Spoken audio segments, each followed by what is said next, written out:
নমস্কার, কলকাতার ইতিকথার নতুন একটা পর্বে আপনাদের স্বাগতম। আজ কলকাতার কোনো জায়গার ইতিহাস নয়, বরং আমরা আজকে কথা বলবো কলকাতার বেশ কিছু মানুষের পদবী নিয়ে। বাঙালিদের মধ্যে অনেক পদবী রয়েছে: দাস, সরকার, ঘোষ, হালদার, চক্রবর্তী, চ্যাটার্জি, ব্যানার্জি, ভট্টাচার্য। আচ্ছা, কখনো কি মনে হয়েছে যে এই যে সারনেম বা পদবী এগুলো এলো ঠিক কোথা থেকে, আর কেনই বা এরকম অদ্ভুত ধরনের পদবী? আজ আমরা সেই ইতিহাসটাই খুঁজে দেখব।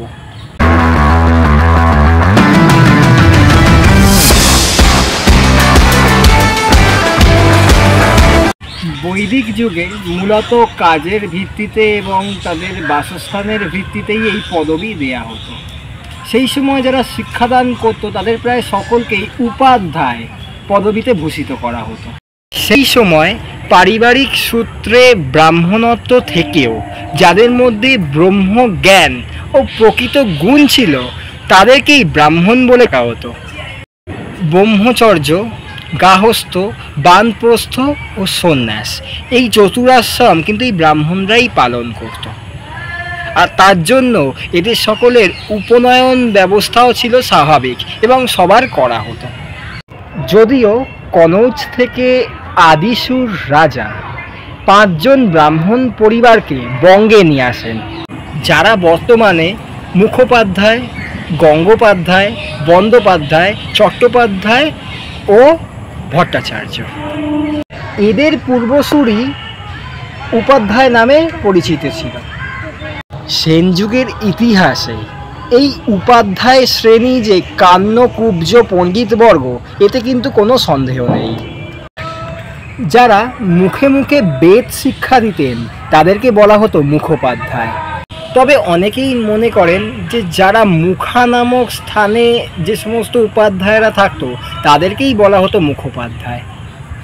যারা গঙ্গা তীরবর্তী স্থানে বসবাস করে শিক্ষাদান করতেন তাদেরকে বলা হতো গঙ্গোপাধ্যায়। আর যারা বঙ্গের চট্টা নামক স্থানে বসবাস করে শিক্ষাদান করতেন তারাই ছিল চট্টোপাধ্যায়।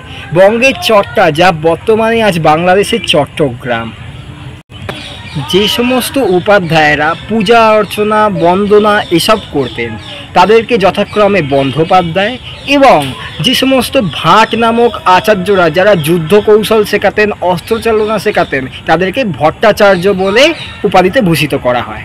এছাড়া যারা জ্ঞান, শিক্ষা এবং দীক্ষা দিতেন তাদেরকে বলা হতো আচার্য, যারা বর্তমানে আচার্যী নামে পরিচিত। এরপরেই আসে সেই ব্রাহ্মণ চক্রবর্তী। চক্রবর্তীরা কিন্তু কোনো ব্রাহ্মণ ছিল না, এটা দেয়া হতো বীর যোদ্ধা সম্রাটদের।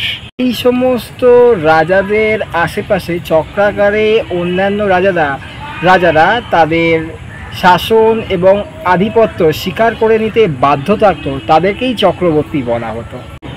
অর্থাৎ চক্রাকারে আবর্ত রাজাদের রাজা তিনি হলেন চক্রবর্তী, যেমন চক্রবর্তী সম্রাট অশোক। কালের নিয়মে এই চক্রবর্তী উপাধিটিকেও উপাধ্যায়ের অন্তর্গত করা হয়েছে, যারা মূলত ছিল কুলপুরোহিত, কিন্তু যাগযজ্ঞ থেকে শুরু করে শিক্ষা প্রদান, অস্ত্রশস্ত্র চালনা সব কিছুই করতে পারতেন, শেখাতে পারতেন। একমাত্র তাদেরকেই এই চক্রবর্তী উপাধিতে ভূষিত করা হতো। তো আজকে আমরা বেশ কিছু ব্রাহ্মণ পদবী নিয়ে আলোচনা করলাম। এরকমই আমাদের আশেপাশে রয়েছে নানান পদবীর মানুষ। এরকমই পদবীর ইতিহাস নিয়ে আবারও একদিন ফিরে আসবো। দেখতে থাকুন কলকাতার ইতিকথা। কলকাতার নানা জায়গায় নানা বিষয়ের ইতিহাস তুলে ধরি আমরা এখানে। পাশে থাকুন, সাথে থাকুন। দেখা হচ্ছে পরের পর্বে। আর হ্যাঁ, আসন্ন দীপাবলির জন্য সবাইকে জানাই অগ্রিম শুভ দীপাবলির প্রীতি, শুভেচ্ছা ও অভিনন্দন। ভালো থাকুন, সুস্থ থাকুন।